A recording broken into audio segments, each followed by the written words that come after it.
15.9 hours.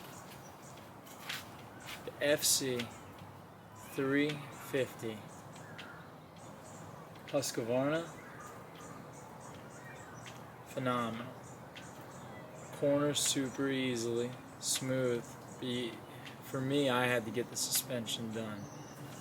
Creft front end, revalve control. That bike can be set up from trail to track. I have it from track to ramp. Rear shocks in by REP in AEO. They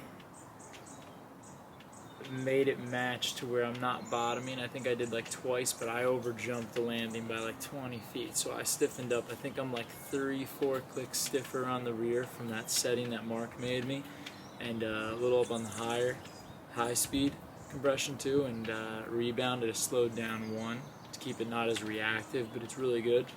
And the front end on these, you know, I'm probably like honestly like 3 to 5 clicks softer than it was because they were stiff enough.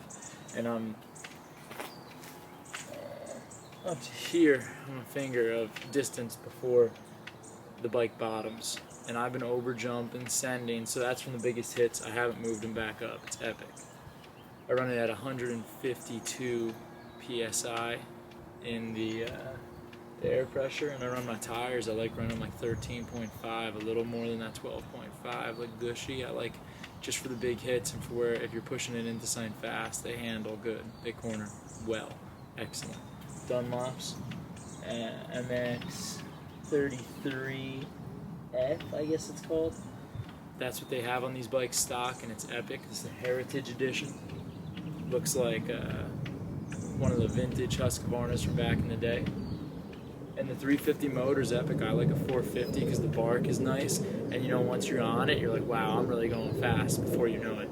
This thing's a little different. It's like a little more muscle into it. It rides like a 250F, but everything's just bigger, 350. So it's not a fully different motor from the 250F like the 450 is. It doesn't handle completely different. It still has the same characteristics. It could rev high if you need it, shift it. I'm in third all day long, you know. Only when I'm off the track and I'm just rolling, I put it in fourth to be a little lower on the RPMs. But the bike's amazing. My suspension now from Creft, David Pingree from like Racer X, I believe, said it handles like A-Kit. And I use Olin's Pro Circuit. That thing feels as good as my A-Kit, you know. And my rear shock, dude, that thing's done up to perfection. I think it's beautiful. What Mark does, he's really good. He takes a stock shock, and then instead of you buying a new WPA kit rear, he can make that stock rear with certain parts that he puts in from AEO REP suspension. Mark Johnson, that guy does a good job, man. It really feels like my A-Kit stuff, but I would advise if you could buy A-Kit stuff, just buy it if you want to do that. They'll last you. It's baller.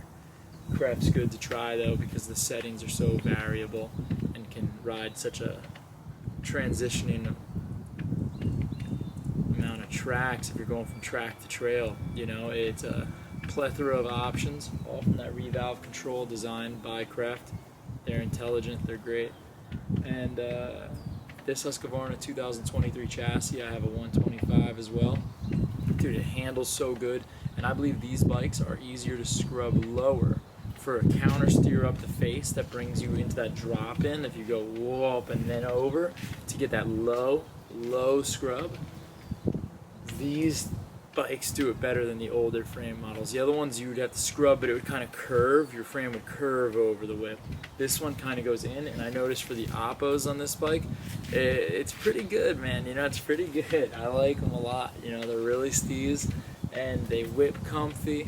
And even the 125, I was sending it my first day, throwing whips, feeling good on it, or oppos on that one, and then did the whips the next day, I think second day. So I'd say these 23 chassis are great. You could put any of their motors from the big bikes in the same frame. They have these different holes, I guess, for it set up, however they do it, you know.